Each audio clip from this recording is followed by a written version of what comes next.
Well, hello, hello. Welcome, James McNeil. Why is money such an elusive addiction? This is the question I get asked often in many ways. Why is it that money is something that everybody wants and everyone thinks if you have more money, ooh, everything's going to be perfect and you're going to be sexy and everyone loves you and you're going to be happy and you're going to sleep well and your legs won't hurt. I don't know. People think if they have more money, it fixes everything, and that's one of the problems. Why is it such an elusive addiction? Well, we're going to talk about that. Also, the question is, what is money? And then the third question that I want to answer is, how can we have a better relationship? So let's begin. My name is James McNeil. I'm honored. Thank you for watching this. So let's talk about money. First of all, it's an elusive addiction because it's an addiction. If it wasn't an addiction, it wouldn't be elusive. So let's start with what is money, and then I'll get back to illusion. What's the illusion about money? Money, first of all, is just an idea. It's just a construct. It's a collective construct. It's a lie we've all chosen to agree with. So back in the day, life was barter. I'm the fisher person and you build houses and the other person hunts. And so we trade fishes for houses but the problem is, that's a lot of stuff to carry around to trade. And so then we made it smaller and smaller and smaller until it got into like gold coins and silver coins. So then a gold coin would represent 42 fish or whatever. Then gold it's heavy, right? You're carrying around gold. So then they thought, okay, instead of moving gold from house to house to house, plus someone might get you on your way, why don't we just bring pieces of paper that says this represents 10 pieces of gold, right? So but we backed it up. So that's how it worked. And then it turned into something. In 1972, the US went off what's called the gold standard, which means money used to be backed by actual physical gold. And now it isn't, which means what is money? Nothing. It's an idea. And as long as you and I agree these glasses are worth $1 million, then they are. But the moment someone says, bullshit, they ain't worth that, then the whole system falls apart. And the entire global economy is based on and not true.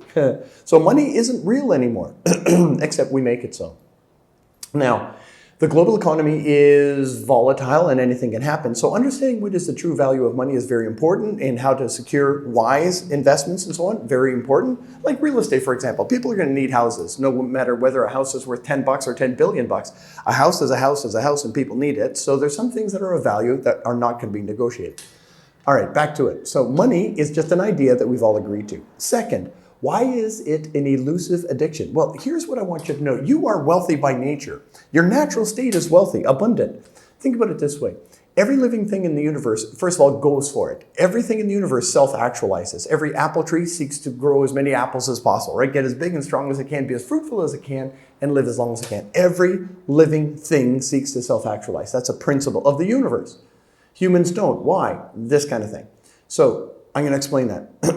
But number one, everything goes for it but us. We hold ourselves back for some reason. It's an ego thing, longer story. But the second thing is, those trees don't have to work hard. Like an apple tree doesn't grunt and groan and whine, bitch, and complain. It just, it's as productive as it can be based on the richness of the soil, the access to the water, and sunlight. As long as it gets what it needs, it's going to flourish.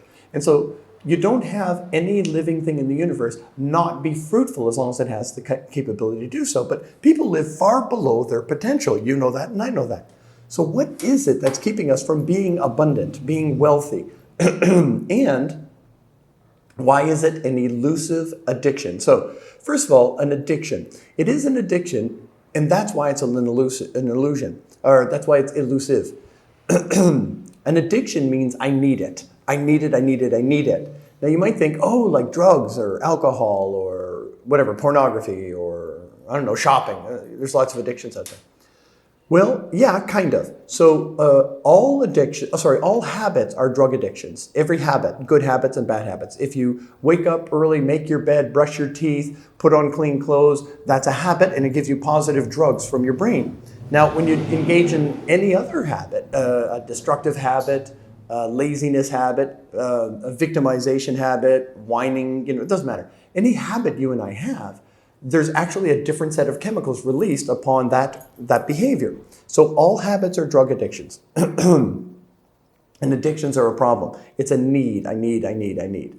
Now, let's get back to money. Money is not a physical thing. It's a spiritual thing. It's an energy exchange. Money is a form of power. Power always grows when it's engaged in creation and compassionate.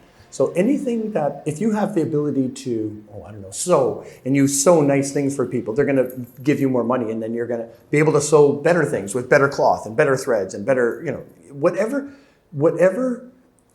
richness, whatever abundance you have, whether it's an abundance of time or talent or treasure, when invested in creation and compassion, it grows. That's the natural working of things. Now, when we move from creation and compassion to control and consumption, then energy begins to diminish. So when someone spends all their money, they have no money. When someone controls things, the fastest way to lose someone is try and control them, right? So as soon as we try and control or consume our energy in any form, money or otherwise, is going down. Now, so what is an addiction? Addiction is a bottomless pit, like a black hole of energy. So no matter how much money you give to someone who's in a poverty consciousness, and that's the key thing to remember here, when a person's in what's called poverty consciousness, aka addiction to money, when a person is in that state, there's no amount of money that can make them happy. In fact, they're just going to want more, and they're going to find a way to blow it. Some of you know what I mean.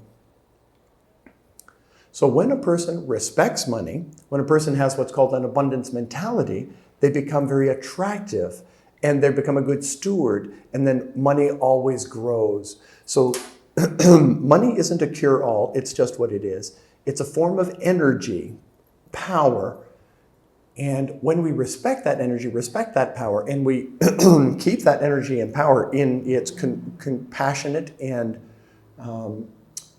to have creation, to create, to make, to invent. So I can either build a house or not build a house. So when I build a house with my time and my energy, I've created something that didn't exist. I can now house people. So that's a form of creation, therefore I get paid. If I create a product or this speech, right, it now adds value to you. Therefore, I am deserving of more abundance. You get the idea? When we serve greatly, we deserve greatly. So the secret to managing wealth is the simple matter of getting out of poverty consciousness into abundant consciousness. Now, an abundant mindset is not, people think abundance is being wealthy. They're very different. Abundance is a mindset that gives birth to the physical expression of abundance, which is wealth. So wealth is money and houses and cars and land and all that kind of stuff. But what it's born from is an abundant mentality. So if you want to manage money, if you want to be wealthy, if you want to be abundant, if you want to grow, it starts with not needing it. It starts with saying, I'm already abundant. I'm not acting out of desperation. I don't need people's approval. I don't need that watch. I don't need. In fact, I'm blessed. I'm abundant. The moment we get to that state, no matter how broke you are or rich you are, I think you know there's rich people with poverty consciousness, right? So they're in the wrong direction, or they're in a direction they might not like. So the moment I say, I need nothing, let's focus on you, that's a form of humility. Humility is not thinking less of myself, just merely thinking about myself less. I'm fine. I have more than I need. The moment anyone from any economic state feels that, they begin to serve greatly. Remember this phrase, abundance always activates altruism. Always. I'll say it again. Abundance always activates altruism. Altruism, philanthropy, giving. So the moment you feel abundant, you start to act abundant. When you act abundant, you serve greatly. When it's business is profitably solving problems. And when you serve greatly, you deserve greatly. Now, if it's not a business thing, if it's just about relationships, when you are a kind, good person and you're giving and of service, you get more friends, right? An abundance of friends, an abundance of popularity, an abundance of whatever. When you do great at your job, when you work harder than you're being paid, right? If you produce more than your pay deserves, for the company, you have created an imbalance that the universe wants to correct. And so when you do more than you're paid to do, you'll eventually get paid more than you're currently being paid. It's just the way it works. And so when we serve greatly, we deserve greatly. When we start from, again, an abundance mentality, we begin to serve greatly. When we serve greatly, the next very important step is Allow yourself to receive. Some people, you try and pay them like, oh, no, I couldn't. You try and reward them. Oh, no, I couldn't. You try and give them a job. They're, no, I'm not qualified. And people resist opportunities. They resist wealth. They resist love. They resist. You'll never be happier, healthier, wealthier, or more loved than you will allow. So the next step after I've served greatly is allow. Reap the harvest. It's not taking, it's receiving. It's the harvest. It is an essential part of the equation that I first feel abundant, second, I act abundant, serve greatly, then I deserve greatly, then I receive greatly. You allow the money to flow to you, and then you're a good steward of that money. You respect it. You need nothing, you need no one. You love and treasure everything and everyone. You treasure the resources. You take care of your glasses. You take care of your computer. You don't throw things around, leave them unattended. When you're a good steward, that is the final piece of the equation. So now, as a good steward, I'm now getting my money to make me money, and I have an abundant, more abundant mentality, provokes me to serve greatly, and the cycle continues. Right now, today, if you will simply say, I'm okay for the moment, I might not be set for life, but I'm not going to starve in the next 24 hours. So for 24 hours, ask yourself, how can you help? How can you serve? What can you do? Can you be a listening ear, a kind person, give a hug? Can you create something? Can you serve somebody? Can you make a difference?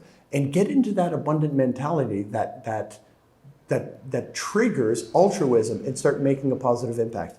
If this is how you live, when you always ask yourself, how do I best bring love into this moment? Well, you're magnetic. And all talent and all people and all wealth will be magnetized to you. You, my dear friend, are wealthy by nature. This is your natural state. And you can end this cycle of the elusive addiction of money. Money is not a real thing, but it works for now.